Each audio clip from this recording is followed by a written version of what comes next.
오늘 우리에게 주시는 말씀 갈라디아서 5장 22절에서 23절 말씀입니다. 갈라디아서 5장 22절, 23절 말씀인데요. 우리 한 목소리로 함께 봉독하겠습니다. 시작! 오직 성령의 열매는 사랑과 희락과 화평과 오래 참음과 자비와 양선과 충성과 온유와 절제니 이 같은 것을 금지할 법이 없느니라. 아멘. 우리 한 번 더 선포하겠습니다. 처음부터 시작. 오직 성령의 열매는 사랑과 희락과 화평과 오래 참음과 자비와 양선과 충성과 온유와 절제니 이 같은 것을 금지할 법이 없느니라. 아멘. 우리 말씀 제목 함께 선포하겠습니다. 시작. 하나님 성품으로 디자인하라. 아멘. 우리가 여러분 오늘 성품에 대해서 함께 이야기를 나누고 또 셀모임 시간에도 좀 이렇게 검사하는 시간을 가질 건데요. PPT 한 장 넘겨주세요. 여러분 우리가 대표적으로 이 MBTI를 많이 합니다. 한국은요 옛날에는 그 혈액형에 대한 열풍이 있었고 그리고 지금은 MBTI에 대한 그런 열풍이 있어요. 그래서 성경인물들도 이렇게 하나하나 보면서 나와 맞는 성경인물의 성격은 어떤 모습인가 뭐 이렇게 해서 그런 거에 대해서도 교회 안에서 이렇게 많이 나누고 또 검사를 해보고 그렇게 합니다. PPT 한 장 넘겨주세요. 네, MBTI가 이게 열풍인데요. 어떤 사람들은 이 MBTI를 이렇게 얘기를 하면 좀 너무 이렇게 부정적으로 보는 사람들, 그 사람들 말도 일리가 있어요. 근데 사실 이거에 대해서 조금 긍정적으로 바라봐야 되는 부분이 있는데 그게 뭐냐면 이 사람이 이렇게 살아가다 보면 이 외모도 변해요. 직업도 이렇게 좀 이직 준비하는 친구도 있는데 직업도 변하고 또 나이도 이렇게 한 살 한 살 먹고 이게 사람이 좀 이렇게 본연적으로 유지되는 게 사실 별로 없어요. 보면 다 2년 3년 만에 친구 만나면 걔가 하는 일도 바뀌어 있고 외모도 바뀌어 있고 다 바뀌어 있어. 근데 이 성격이라는 건 잘 안 바뀌어요. 이 변하지 않는 나라는 존재가 과연 누구냐. 이 시대가 여러분 매 달마다 요즘에는 새로운 것들이 개발되고 이렇게 나오고 있으면서 사람들이 본인 스스로 나는 누구인가라는 거에 대해서 좀 영적으로 갈망을 하고 그것을 알아가길 원하고 그렇게 질문을 하는 그런 거에 대해서 이 상대방의 성격을 알고 싶어 하는 거 그거에 대해서 우리가 항상 이 성품적으로 고민하고 그렇게 나아갈 수가 있다라는 거예요. 그래서 여러분 우리가 이 공동체 생활을 하고 있는데 PPT 한 장 넘겨주세요. 공동체 삶이 여러분 어떤 거냐면 이런 거예요. 우리가 이 시대는요, 이 아까 MBTI도 있지만 이 성품이나 이 성격이 다 다르잖아요. 근데 이게 부딪히지 않으려면 이게 피하게 돼. 근데 우리가 이 교회 공동체 생활을 저는 좀 경험하고 이렇게 묵상을 하면서 이 교회 공동체는 참 좋은 곳이다 생각을 해요. 이게 사람이 본질적으로 나랑 비슷한 사람, 나랑 잘 맞는 사람이랑만 어울리려고 하는 그런 습성이나 그런 것들이 있는데 여기는요 다 모여 있어. 나랑 잘 맞는 사람도 있는데요, 나랑 안 맞는 사람도 있어요. 근데요 우리가 여기 안에서 이렇게 살아가잖아요. 모든 사람들이랑 잘 어울리면서 살아가잖아요. 그럼 어떤 사람이 되냐면 다 창의적인 사람. 이 사람이랑은 이렇게 어울리고 저 사람이랑은 저렇게 어울리고 그게 여러분 나를 점점 위대한 사랑으로 나아가게 하는 거예요. 예수님은요 그래서 지혜자나 천한자나 차별 없이 만나. 건강한 자나 병든 자나 차별 없이 만나. PPT 한 장 넘겨주세요. 그래서 이 굴 같은 굴. 이 굴이 어떤 존재예요, 여러분?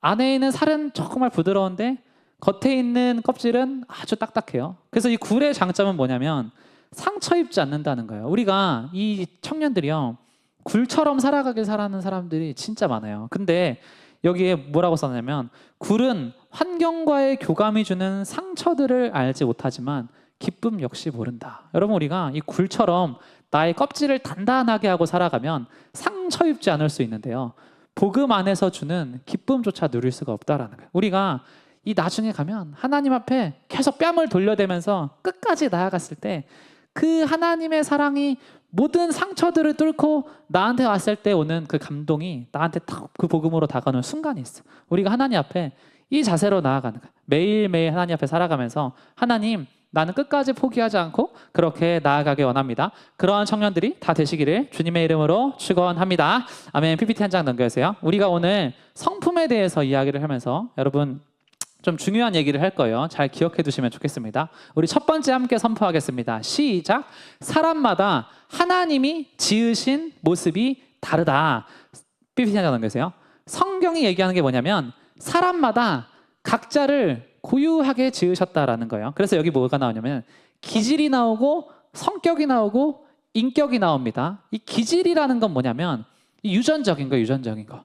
우리가 뭐 이렇게 살아가면서 나는 원래 이런 사람이에요 이렇게 얘기하는 사람들이 있잖아요. 근데 이게 성인 때는 이게 내가 살아오면서 바뀐 건지 아니면 어릴 때부터 그런 건지 몰라. 근데 어릴 때부터 기질조차가 틀린 애가 있어. 야곱 같은 애 보면요, 자기 형의 발목 잡고 나오는 거야. 이게 어릴 때부터 뭔가 호전적이고 이렇게 뭔가 그 잘 싸우고 뭔가 사랑이 많고 애교가 많고 기질적으로 사람이 그런 게 있어요. 그래서 우리가 뭘 봐야 되냐면 우리가 이 청년의 삶을 살아가면서 이거를 구별해서 알아야 되는 거예요. 내가 기질적으로 하나님이 나를 만드신 모습이 있고 이 성격이라는 건 뭐냐면 사회적으로 나에게 요구해서 내가 만들어진 거예요. 그래서 내가 이 사회에서 살아가기 위해서 이렇게 맞춰가게 되면서 결국에는 이 두 가지가 잘 어우러져서 이 인격이라는 것이 형성이 되는 겁니다. 그래서 우리 청년들이 이 청년의 때 앞으로 나는 어떤 일을 하면서 살아가고 어떤 사람을 만나야 하고 이런 것들을 잘 고민해야 되는데요. 요거를 잘 알아야 돼요. 이 사람이 기질적으로는 어떤 사람이고 성격적으로는 어떤 사람이라서 인격적으로는 이런 사람이다. 그래서 여러분 이 기독교 학자들이요, 이걸 보니까 기질적으로 반대되는 사람들이 잘 맞고 이런 기질인 사람이 이런 기질의 사람을 만나면 잘 맞고 이런 기질의 사람 둘이 만나면 주로 이혼을 하게 되고 이런 기질의 사람 둘이 일을 하게 되면 주로 싸우게 되고 이런 것들이요 대부분 이게 연결이 되어 있다는 거예요. PPT 한 장 넘겨주세요. 그냥 하는 얘기가 아니라 성경이 기질을 얘기하는데 보세요. 그 아이들이 장성함에 에서는 익숙한 사냥꾼이었으므로 들 사람이 되고 야곱은 조용한 사람이었으므로 장막에 거주를 한다. 이게 살아오면서 기질적으로 에서는 사냥꾼이야. 근데 기질적으로 야곱은 조용한 사람이라서 장막에 거주해요. 그래서 이 에서한테 너는 왜 이렇게 아이처럼 안 지내? 이 야곱한테 너는 왜 이렇게 이처럼 안 지내? 이렇게 얘기하는 게 의미가 없다라는 거예요. 누구도 기본적인 기질을 변화시킬 수가 없다라는 거예요. PPT 한 장 넘겨주세요. 이학의 아버지가 있습니다. 이 히포크라테스라는 사람이요. 이 사람이요, 이 시대는 어떤 시대냐면 모든 병에 걸리면 이거 다 하나님의 저주다 이렇게 생각하던 시대야. 근데 이 사람이 의학의 아버지잖아요. 그래서 그 의사들이 히포크라테스 선서를 하고 막 그런 걸 하잖아요. 이 사람이 가만히 생각을 해보니까 이런 생각을 해. 야, 모든 병에는 이게 꼭 하나님의 질병이 아닐 수도 있고 모든 병은 원인이 있어. 그리고 원인을 알아야 치료가 가능하다. 그래서 이 사람이 세운 그 의견이 하나가 있었는데 이게 1500년 동안 유지가 1500년 동안. 근데 지금은 거짓으로 드러났는데 의미가 있는 말이에요. PPT 한 장 넘겨주세요. 이 사람 무슨 얘기하냐면 사람은 네 가지 액체로 이루어져 있다. 그래서 혈액이랑 점액이랑 흑담즙이랑 황담즙이랑 이 비율이 있는데 이 비율을 잘 맞추면, 그래서 이게 요즘에도 하는 얘기잖아요. 이 사람이 이 식이요법으로나 뭐 이런 다양한 운동이나 뭐 이런 걸 통해서 우리가 꼭 그 하나님께 벌 받은 게 아니라 간단한 거는 고칠 수가 있다. 그래서 그 연세대 그 세브란스 병원 가면 뭐라 그래요? 하나님께서 주신 의술로 세상의 사람들을 치유한다. 이런 멋진 선언문이 있잖아요. 그런 것처럼 그 의사가 이걸 얘기했는데 어쨌든 현대 의학이 그렇게 수천 년이 지나고 나서는 이 네 가지 액체의 그런 이론이 틀리다는 거는 알겠어요. 근데 이 사람이 얘기한 이 분류 중에서 뭐가 아직까지 안 깨지냐면 이 사람이 처음에 분류한 이걸로 성품을 분류를 하면 이게 사람의 대부분이 통용이 된다라는 거예요. PPT 한 장 넘겨주세요. PPT 넘겨주세요. PPT. 네. 그래서 이게 뭐냐면 이 사람이 얘기하는 게 다혈질과 점액질이랑 담즙질이랑 우울질이 있는데 이 기독교 학자들이 이거를 이제 얘기를 하면서 이걸로 수만 명의 사람들이 이걸로 상담을 받게 되고 어떤 적성을 검사하게 되고 만나는 사람들에 대해서 궁합이 잘 맞는지도 보게 되고 이러면은 얼추 맞는 부분이 내가 어떤 직업을 가지면 좋은지 이런 것들에 대해서 이렇게 알게 되니까 유익한 부분들이 참 많더라라는 거예요. PPT 한 장 넘겨주세요. 그래서 이따가 이거를 검사할 건데 이 기질론의 유익한 점이 뭐냐면 이거는요, 여러분 그나마 세상에 있는 많은 그런 것 중에서 그래도 조금 더 성경적이다. 조금 더 성경적이다. 그리고 자기가 기질로는 사람을 변화시키는 성령의 사역까지 인정을 하면서 나아갈 수가 있다. 그런 것 때문에 이 많은 기독교 상담하시는 분들이나 학자들이 이것을 검사를 하고 그것에 대해서 이렇게 조언을 하고 그렇게 하고 있습니다. 그래서 큰 틀에서 이렇게 여러분들한테 잠깐 나눌 건데요. 제가 여러분 이 한정된 시간 속에서 제가 느끼기에 최대한 핵심적인 것만 가져왔는데 이게 전부는 아니에요. 그래서 여러분들이 그냥 대략적으로 야 이런 게 있구나 정도로 들어주시면 좋을 것 같습니다. PPT 한 장 넘겨주세요. 다혈질 사람이에요. 이게 뭐 화가 많다 이게 아니라 에너지가 많은 사람이 있어요. 그냥 선천적으로 에너지가 많은 사람이 있어요. 그의 구김없고 자발적이고 다정한 성품 때문에 사람들은 마음문을 연다. 다혈질은 처음 만나는 사람이라도 그 사람의 기쁨과 슬픔을 진심으로 느낄 수 있다. 그렇기 때문에 상대방은 자신이 그의 특별한 친구고 중요한 존재라는 느낌을 받는다.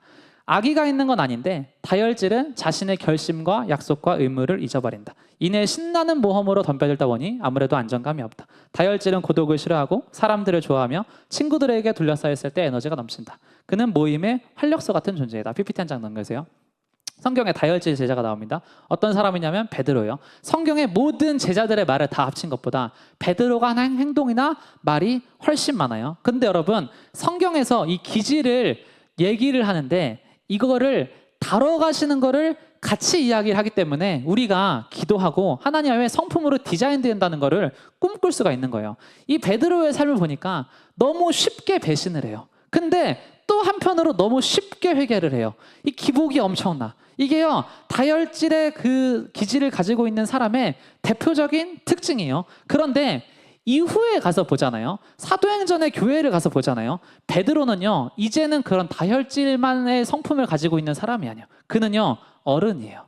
이제는 그가 책임질 수 있는 말만 해. 전적으로 옳은 말만 해. 그리고 그 삶대로 그대로 가. 언제까지 그대로 가냐면 나중에 십자가에 거꾸로 매달아서 순교를 하는데 그때까지 자기가 한 말에 책임지는 사람이 돼요. 여러분 이게 성경이 우리한테 얘기하는 거예요.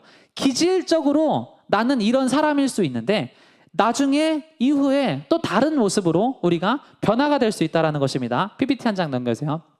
두 번째 뭐냐면 담즙질. 뜨겁고 재빠르고 활동적이고 실용적이며 의지가 굳센 사람이 있어요.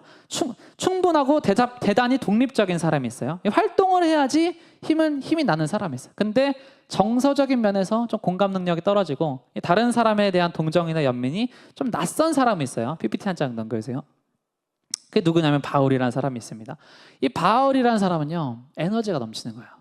위협과 살기가 등등해서 그 초대교회 사람들을요 다 죽이고 잡아놓고 그렇게 다는 거예요. 근데 이 담즙질의 성향이 뭐냐면 이 돌더미에 깔려 있다가 다음날 바로 일어나서 복음을 전하러 달려나가는 거예요. 그래서 바울은요 혈기왕성한 사람. 그래서 성경의 말씀에 보면 이 바울이요 싸우는 사건이 등장해요. 이 마가 요한이라는 제자를 나중에 같이 데려갈 것이냐 아니면 안 데려갈 것이냐 해서 바울이요 그 사람을요 내팽개치고 한 번 도망간 애는 같이 데려갈 수 없다. 그렇게요 여러분 내팽개치는 그 혈기왕성한 모습이 나와. 근데요 이후에 어떻게 되냐면 성령으로 충만해지니까 타고난 기질과 정반대되는 부드러움이 그의 안에 생기는 거예요. 여러분 이게 성경이 얘기하는 거예요. 기질적으로 이렇게 살아온 사람들이 있는데 이후에 성령으로 충만해지면 또 변화가 될 수 있는 두 가지의 지점들을 우리가 다 배워야 된다. PPT 한 장 넘기세요. 우울질, 천성적으로 내향적인 사람입니다. 감정에 많이 좌우되는 유형이라 기분이 자주 변해요. 때로는 환희에 가득 차서 외향적인 사람처럼 행동하다가도 때로는 울적하고 우울해져서 혼자만의 시간을 보내려고 한다. 우울질은 아주 신실한 친구지만 다혈질과는 달리 친구를 쉽게 사귀지 않는다. 그에게 다가오는 사람들을 조금씩 만날 뿐 적극적으로 사귀지 않는다. 완벽주의 성향을 가지고 있어서 책임을 회피하거나 다른 사람을 실망시키지 않기 때문에 모든 기질 중 가장 믿을 수 있는 사람이다. PPT 한 장 넘기세요. 성경에 이 선지자들 솔로몬, 사도 요한 많은 선지자들이요 다 이 우울질의 성향을 가지고 있는 거예요. 좀 내향적인데 그의 마음 가운데 하나님이 말씀하시잖아요. 홍해를 갈라버려. 모세가 그런 거예요. 유능한데요 마음에 자기를 못 믿어. 나는 할 수 없는데요 하나님. 근데요 하나님을 딱 신뢰를 해보니까 이 사람이 바로왕 앞에 가가지고 10가지 기적을 행하고 홍해를 갈라버리고 한평생을 기적을 행하는 위대한 사람으로 그렇게 살아가게 된다는 겁니다. PPT 한 장 넘겨주세요. 마지막으로 점액질이에요. 딱 떠오르는 사람이 있어요. 우리 형 같은 사람이에요. 인생은 행복하고 차분하고 즐거운 경험이다. 그는 될 수 있는 대로 발목 잡힐 일을 피한다. 그러니까 여러분 그 친구 만나면 나는 좀 정치적인 얘기는 좀 안 하고 싶어. 나는 좀 불편한 얘기는 안 하고 싶어. 막 현실적인 얘기는 안 하고 싶어. 그냥 우리 드라마 얘기만 하고 이런 애들 있잖아요. 맛있는 거 먹기 전에 이 인생의 구경꾼이 되라고 다른 사람들의 일에 너무 딥하게 들어가기 싫어. 그냥 만나서 맛있는 거 먹는 정도면 괜찮아. 만사태평 점액질은 보통 마음이 따뜻하고 동정심이 많지만 좀처럼 속내를 드러내지 않는다. 겉보기보다 감정이 훨씬 복잡하고 예술과 인생의 문제들도 제대로 파악을 해낸다. PPT 한 장 넣으세요. 아브라함과 같은 사람입니다. 이 아브라함의 생애 중에 대표적인 사건이 있어요. 너가 좌하면 나는 우하고 너가 우하면 나는 좌한다. 이 결정을 안 하는 거야, 이 사람. 그냥 나는 흘러가는 대로 너가 이렇게 하면 난 이렇게 하고 이렇게 그렇게 따라가는 사람이 있어요. 근데 유유부단한 아브라함이요, 하나님께서 어떻게 바꾸시냐면 믿음의 조상으로 본토 친척 아비를 버리고 하나님께서 떠나라고 하실 때 결단하고 떠날 수 있는 사람으로 이렇게 바꾸신다라는 거예요. 그래서 여러분, 이 기질에서 우리가 보는 게 뭐냐면 이거를 이렇게 잘 조합하면 12가지 정도의 기질이 나옵니다. 근데 이거를 이따가 여기에 이제 검사지랑 이 해석표가 있어요. 그래서 여러분들이 이거를 지금 다 할 수는 없는데 이따가 가서 한번 이렇게 보고 나한테 어느 기질이 보통적으로 2가지가 메인인가, 뭐 담즙 다혈질일 수도 있고 우울 담즙질일 수도 있고 점액 다혈질일 수도 있고 뭐 다양하게 나오겠지만 그거를 보면서 내가 어떤 부분을 보완을 해야 되고 하나님께 내가 어떤 것을 기도하면서 나아가야 되는지 그렇게 좀 함께 세런들끼리 알아가는 시간을 가지셨으면 좋겠습니다. 다음 넘어갈게요. 청년이 기억할 원칙 2번째입니다. 우리 함께 선포하겠습니다. 시작. 성령의 9가지 열매는 모든 기질상의 문제를 보완한다. 여러분, 중요한 얘기예요. 각 기질마다 모든 사람마다 자기의 성품에는요 결점이라는 게 있어요. 근데요, 왜 성경은 항상 우리한테 무엇을 얘기하냐면 너의 결함을 얘기하지 말라 이렇게 왜 얘기를 하냐면 성령의 9가지 열매는요 각 사람이 우리도 우리의 성격이 가진 문제들을 하나씩 써봅시다 하면 그게 수백 개가 모이겠죠. 그 수백 개의 모든 문제가요 성령의 9가지 열매로 다 해결이 된다는 거예요. PPT 한 장 보세요. 사랑과 희락과 화평과 오래 참음과 자비와 양성과 충성과 온유와 절제라는 성령의 9가지 열매가 있는데 우리가 이 9가지 열매를 어느 부분을 더 많이 먹고 더 많이 취함을 통해서 우리의 마음 가운데 있는 이 성품적인 부분들이 채워질 수가 있다라는 거예요. 뭐 다혈질의 사랑 같은 경우에 너무 막 에너지가 많은 사람인데 그 사람이요 하나님께 사랑으로 나아가는 부분이 통상적으로는 부족하다면 그것을 구하면서 그렇게 기도하면서 나아가듯이 많은 부분에서 채워질 수가 있다라는 거예요. PPT 한 장 넘겨주세요. 그래서 각 사람의 삶의 모습이나 특징은 다 다른데요. 재밌는 건 뭐냐면 성공하는 사람들은요 공통적인 특징을 가져요. 그래서 이 책들을 보면 성공하는 사람들 어떤 습관이나 특징이나 이런 것들을 보면 다 비슷해요. 어떤 사회학자가 이걸 실험을 해본 거예요. 성공하는 사람들을 100명을 분석을 해본 거예요. 근데 완전히 광범위하게 이걸 했더니 공통점이 안 보이는 거예요. 다 달라. 뭐 인종이 이런 것도 다르고 학벌도 다르고 뭐 어떤 성향이나 성격이나 이런 것도 다 달라. 근데 성공하는 사람들이요 공통적으로 한 가지 특징을 가졌는데 그게 뭐냐면 이 굿파인더. 어떠한 환경이나 어떠한 상황에서도 좋은 것을 보려는 사람들은요 반드시 성공을 했다는 거예요. 내가 나를 바라볼 때 어떤 사람은 나는 왜 이렇게 못났을까 하는 사람이 있는데 어떤 사람은 이게 하나님이 지으신 나의 모습이고 나의 기질이야. 나는 이걸로 남들보다 이건 부족하지만 더 긍정적으로 이런 건 할 수 있어. 이렇게 생각하는 사람. 어떤 그런 불합리하고 불완전한 상황 속에서도 상대방을 이렇게 칭찬 잘하는 사람들 있잖아요. 상황 속에서 좀 더 긍정적인 말 하는 사람들 있잖아요. 이런 사람들은요 성공하는 사람들이 가지고 있는 100이면 100 공통적인 특징으로 다 이 좋은 것을 찾아내는 능력이 있었다라는 거예요. PPT 한 장 넘겨주세요. 성령 충만한 기질은요 그래서 성경이 이야기하는 거 이건 약점이 없어요. 이거는 강점만 있는 거. 강점만. 왜요? 하나님이 에덴에서의 타락으로 생겨난 우리의 약점을 보완할 수 있는 방책으로 주신 게 이 성령의 9가지 열매다라는 거예요. 그래서 우리가 앞으로 살아가면서 뭘 해야 되는 거예요? 내가 기질적으로 이러한 성향이고 이러한 성품인데 내가 하나님 앞에 이러한 성령의 열매를 구하고 채워져야 되겠다. 그렇게 우리가 날마다 기도하면서 살아가야 된다는 것입니다. 성령의 9가지 열매를 짧게 나눌게요. 짧게. PPT 한 장 넘겨주세요.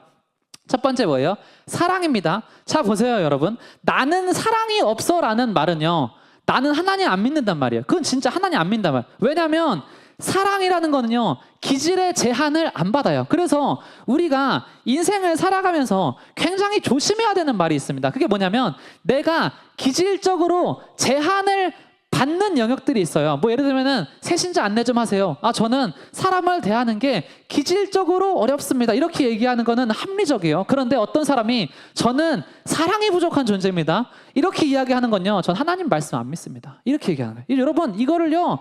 잘 구별해서 하셔야 돼요. 하나님께서 사랑은 기질의 제한을 받지 않는다. 여러분 부모님이 여기서 부모님 못 될 사람 누가 있어요? 자녀를 낳았는데 안 사랑할 사람 누가 있어요? 사랑을 할 수 없는 사람이 누가 있어요? 하나님은 사랑이시고 그의 형상으로 사람을 지으셨는데 이 사랑이라는 건요. 내가 어떤 사람이라고 제한을 두는 게 아니라는 거예요. 그리스도인이 체험하는 가장 기적적인 게 뭐예요? 두 사람이 어렵지 않게 진심으로 서로가 사랑하게 되는 거. 세상에서는 우리가 다 다른 수준에서 다른 부류에서 만나겠지만 교회 안에서 서로가 사랑하게 되는 거. 그리스도인들이 기질의 제한을 받지 않고 경험하는 능력이다라는 거예요. PPT 한 장 넘겨주세요. 희락입니다. 희락은 기독교의 주요 미덕이에요. 이 사랑 다음에 오는 게 이건요. 세상에서 주는 어떤 얼빠진 기쁨 그런 게 아니라 하나님께서 이 상황에 매이지 않게 이 바울이랑 실라가 감옥에 갇혔어도 하나님을 찬양하고 예배하는 거. 우리가 상황에 맞지 않게 하나님께서 항상 우리에게 주시는 그 기쁨이 있는데 그것을 누리면서 살아가야 한다는 거예요. PPT 한 장 넘기세요. 다음 뭐예요? 화평입니다. 하나님께서 이 주시는 평안이라는 게 있어요. 이 하나님께서 이 풍랑이 왔을 때 예수님은요 편히자, 제자들은요 두려워 막 떠는 거예요. 이 12대 1의 비율을 이 기독교 상담학자들이 이야기를 하는데요. 이런 얘기를 하면 내적 평안을 누리면서 상황을 돌보시는 하나님을 신뢰하는 사람은요 12명 중에 1명꼴이라는 거예요. 많지가 않다는 거예요. 이걸 사모하고 그렇게 나아가는 게 PPT 한 장 넘겨주세요. 다음 뭐예요? 오래 참는 능력. 그냥 견뎌내는 사람이 있어. 험한 일을 불평이나 동요 없이 그냥 품위 있게 견뎌내는 사람이 있어. 이 시대에 찾는 사람이 딱 이런 사람이에요. 가장 위대한 능력은 신뢰할 수 있는 능력이다. 어린이집이든 알바생 편의점에 일을 하든 모든 곳에서 다 CCTV로 그 사람들이 봐. 사람이 사람을 못 믿는 시대예요. 오래 참는 사람은요 믿을 만해요. 오래 참는 사람들. 이 교회 안에서나 어떤 공동체 안에서 엉덩이 딱 붙이고 그냥 견뎌내는 사람들 누가 봐도 신뢰할 만한 사람이에요. 가장 위대한 능력은 신뢰할 수 있는 능력이다. PPT 한 장 넘기세요. 자비입니다. 예수님은요 자비로우신 분이에요. 어린아이들이 나에게 오는 것을 용납하고 금하지 말아라. 그래서 여러분 우리가 이런 질문을 안 하는 거예요. 몇 번이나 용서해야 됩니까? 얼만큼 해야 됩니까? 한계가 있지 않습니까? 아니, 어떠한 상황에서도 우리는 자비로운 사람이 될 수가 있다. PPT 한 장 넘기세요. 양선입니다. 자신의 소유에 대해서 이 관대한 태도. 성령께서는 친절하고자 하는 행동이나 마음을 주세요. 근데요, 이 양선을 통해서 오는 엄청난 기쁨이 있어요. 많은 사람들이요, 행복하지 않는 사람들은요, 대부분 어떻게 살아가냐면 혼자를 위해서만 살아. 자기를 위해서만 살아. 그게 여러분 불행한 사람들의 특징이에요. 남을 위해서 사는 사람들은요 항상 행복해요. 그래서 부모님들을 보면 항상 행복해 보이는 이유가 뭔지 아세요? 자기 자녀를 위해서, 자기 사랑하는 남편과 아내를 위해서 누군가를 위해서 사는 사람은요 누가 봐도 항상 행복해요. 왜? 이 사람이라는 존재는요, 이 사람이라는 존재는 어떤 도구의 취급을 받는 게 아니라 내가 누군가를 위해 무엇을 해줄 수 있는 사람이라는 것을 내가 알게 될 때 가장 큰 행복을 느끼는 존재가 하나님이 우리를 그렇게 지으신 거예요. 그래서 하나님이 널 예배하는 도구야가 아니라 너는 하나님의 형상으로 지어진 전 우주에서 하나뿐인 존재다라고 이야기하시는 모습이 그런 모습입니다. 다음으로 넘어갈게요. 충성입니다. 충성은 뭐냐면 염려와 불안과 비관주의를 낳는 두려움에 대한 완벽한 해독제예요. 제가 시대가 어려워질수록 경기가 어려워질수록 청년들의 꿈이 사라질수록 우리는 거꾸로 가야 된다라고 하는 것 중에 가장 큰 부분이 이 충성에 있어요. 충성.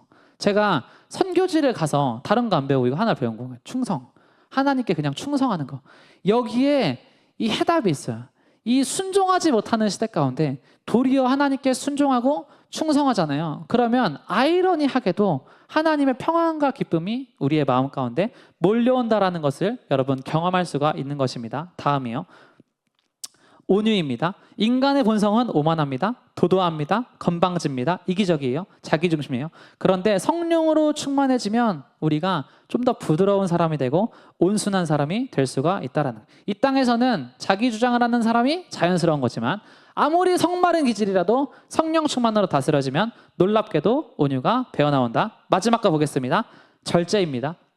청년이 가장 가져야 될 성령의 열매입니다. 격분과 분노와 두려움과 질투 같은 험한 감정들이 있어요. 청년 다윗이 간음의 죄에 빠져요. 이 많은 것들에서요, 이 절제하는 능력이요 다 부족해. 근데요, 규칙적인 경건 생활은 모든 것을 다 이긴다. 하나님 앞에 아침에 감사하고 저녁에 기도하고 주일에 성수하고 이 많은 것들을요 절제함 속에서 지켜나가잖아요. 규칙적인 경건 생활이 모든 것을 다 이긴다. 모든 것을 다 이긴다. 그래서 예배 시간이 딱 이렇게 있잖아요. 근데 이 예배 시간을 이 5분 10분 늦게 오는 거를 잔깨 부리는 사람들도 있잖아요. 규칙적인 경건 생활이 거기서부터 일어나지 않으면 여러분 아무것도 안 변해요. 진짜예요. 아무것도 안 변해요. 그냥 공동체에서 정해진 이 규칙에 대해서 딱 그냥 2시면 2시, 3시면 3시, 하라면 해라, 하지 말라면 하지 말라. 이거에 대해서 그냥 딱 자기 생각과 이걸 다 통제하고 하나님께 그냥 딱 맞추잖아요. 그럼 모든 것이요 다 풀어지는 은혜가 있다라는 것입니다. 마지막 세 번째 빨리 하겠습니다. 함께 선포하겠습니다. 시작. 공동체 중심의 인생을 살아라. 빨리 넘어갈게요. 첫 번째 뭐냐면 교회 공동체예요. 아까 얘기했는데 교회는 우리가 전혀 다른 사람들이랑 다 가족이 되도록 주는 거예요. 이게 하나님께서 교회를 통해서 성도에게 주는 최고의 선물 중에 하나라고 저는 확신합니다. 다음으로 넘어갈게요. 두 번째, 부모님 관계예요. 이게 뭐냐면 부모님이 우리한테 하는 말이 있는데 그 말은요 좀 꼰대 같은 말일 수도 있지만 이게 해를 끼치려고 그런 말을 하는 부모님 아무도 없어요. 나랑 좀 상식이 틀릴 수는 있지만 자녀의 행복을 막 의도적으로 막으려는 부모님은 없다라는 거예요. 빨리 포기하고 떠나버리기 쉽지만 우리가 부모님의 생각에 더욱 동의하지 않을 때도 사랑으로 부모님을 대할 때 우리가 인격적으로 좀 더 성장할 수 있다는 거예요. 다음 세 번째, 친구 관계. 의논이 없으면 경영이 무너지고 지략이 많으면 경영이 성립하느니라. 나의 삶 가운데 이 고민을요 동역자들한테, 셀리더한테, 세런들한테 나누는 거예요. 내가 이런 고민이 있는데 그러면요 이 공동체를 통해서, 이 친구 관계를 통해서 이게 지켜지는 부분들이 참 많이 있다라는 겁니다. 그래서 제가 이 길교회 이렇게 처음에 왔을 때부터 아이들한테 본 게 딱 이거거든요. 그냥 좀 잡아줘요. 서로가 서로를. 이게 그러면 안 돼, 그러면 안 돼. 서로가 좀 잡아주는 모습을 보면서 너무 보기가 좋은 거예요. 형제들아, 우리가 하나님에게서 떨어질까 조심할 것이요. 피차 너희 중에 권면하여서 누구든지 죄의 유혹으로 완고하게 되지 않도록 하라. 누가 완고해지기 전에 미리 끌고 와야 돼. 미리 잡아야 돼. 마지막 네 번째, 예수님과의 관계입니다. 그래서 여러분 이 세상에 제가 뭐 이렇게 기질 그런 것도 얘기하고 뭐 검사도 하고 뭐 이렇게 다 하라고 하지만 사실 여러분 이거를요 나를 가장 잘 아는 분은요 나를 지으신 분이에요. 나를 지으신 예수님이요 내가 나를 아는 것보다 나를 더 잘 알아요. 그래서 여러분 이 예수님과의 관계, 우리가 다른 누가 나한테 무엇을 얘기하는 것보다 더 먼저 넘어서서 하나님, 나는 하나님께 어떠한 존재입니까? 그렇게 여러분 하나님께 나아가는 청년들이 다 되시기를 주님의 이름으로 축원합니다. 여러분 그래서 어떤 사람이 얘기한 성공이 뭐고 실패가 뭐냐 이런 얘기가 있어요. 근데 그 사람이 얘기한 게 참 와닿아요. 실패는 성공하지 않아야 될 영역에서 성공하는 게 실패다 이런 얘기를 해요.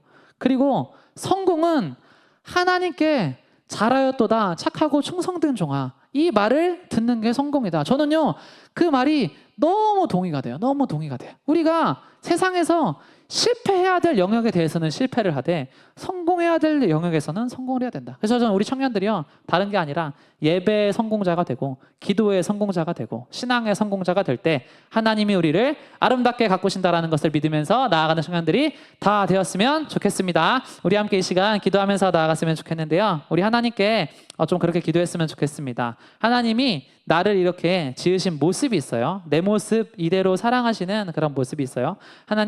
하나님이 주시는 내 모습이었는데 내가 미워했다면 이 시간 그것을 내가 주님 앞에 마음을 올려놓고 또 나아가오니 하나님, 먼저는 내가 내 자신을 사랑할 수 있도록 도와주시고, 아버지, 내가 내 자신을 사랑할 수 있어야 남도 사랑할 수 있고, 내가 내 자신을 용서할 수 있어야 남도 용서할 수가 있습니다. 아버지, 나의 삶 가운데 하나님이 나를 이렇게 지으셨습니다. 그 모습을 있는 그대로 감사하게 하시고 받아들이게 하시고, 또 우리가 오늘 그 기질이라도 성령의 능력으로는 어떠한 사람이라도 다 완전한 사람이 됨을 배웠습니다. 베드로처럼, 바울처럼, 모세처럼, 아브라함처럼 우리 한 사람 한 사람이 다 다른 사람이지만 하나님의 능력을 입었을 때 다 모두가 온전하고 결함 없는 그리스도인의 제자가 되었던 것처럼 우리 청년들 하나님 앞에 그렇게 장성하고 완전한 청년들로 날마다 자라갈 수 있도록 주여 은혜를 베풀어 주시옵소서. 우리 그렇게 우리의 모습을 주님께 올려드리며 이 시간 주여 한번 부르시고 함께 기도하며 나아가겠습니다. 주여! 아버지 하나님 기도드립니다. 아버지 우리의 모든 삶 가운데 하나님 찾아와 주시고 아버지 나의 심령 가운데 말씀하여 주시어서 하나님 주님 정말 내가 주님으로 말미암아 어떠한 모습이 있고 아버지 어떠한 모습으로 변화되길 원하시는지 하나님 나에게 말씀하여 주시옵소서. 하나님 우리의 마음 가운데 아버지 심령 가운데 아버지 하나님을 더 알기 원하고 하나님을 더 경험하기 원하고 하나님과 더 교제하기 원합니다. 아버지 우리의 모든 아버지 시간마다 순간마다 주님 함께해 주시니 아버지 주님께서 교회를 통하여서 귀한 공동체와 귀한 동역자를 우리에게 선물로 주셨습니다. 아버지 내가 이 공동체 안에서 나는 어떤 모습입니까? 하나님 서로 간의 관계를 통해서 알아가게 하시고 아버지 굴은 그 껍질이 단단하지만 온전한 사랑을 경험할 수가 없습니다. 아버지 내 안에 있는 그런 방어 기제들 하나님을 향하여서 이제는 부셔버리고 이제는 내려놓고 아버지 주님께 아버지 나의 모든 것을 올려드리고 나의 모든 것을 보여드리고 나의 모든 것을 고백할 때 하나님께서 가장 완전한 사랑의 길로 나를 초대하신다는 것을 믿고 아버지 내가 그렇게 사모하는 마음들이며 매일매일 나아갈 수 있도록 하나님 허락하여 주시옵소서. 아버지 청년의 공동체 가운데 아버지 너무나 다양한 사람들이 모이지만 서로가 서로를 사랑하게 하시고 서로가 서로를 존중하게 하시고 서로 안에 화평이 있게 하시고 서로 안에 자비롭게 하시고 아버지 서로 안에 온유하게 하시고 아버지 서로 안에 예수 그리스도의 놀라우신 성령의 성품이 드러나는 공동체로 우리를 세워가 주시고 우리를 완전한 자로 이끌어 주시옵소서. 주여 아버지 하나님 우리를 주님 안에 날마다 더 자라가게 하여 주시옵소서. 날마다 더 세워가 주시옵소서. 아버지 주님 나는 변화되길 원합니다. 아버지 성령의 능력으로 내가 변화되길 원합니다. 성령의 능력으로 아버지 내가 나의 모든 것들이 보완되길 원하고 성령의 능력으로 나의 모든 부족한 것들이 채워지길 원하니 하나님 나의 마음 가운데 나의 삶 가운데 주님 정말 주님으로 말미암아 채워지고 성장하는 역사가 있도록 주님 역사하여 주시고 나의 모든 걸음 나의 모든 생각 인도하여 주시옵소서. 감사하며 날마다 우리를 도우시는 예수님의 이름으로 함께 기도드렸습니다. 아멘. 네 하나님께 영광의 박수 올리겠습니다.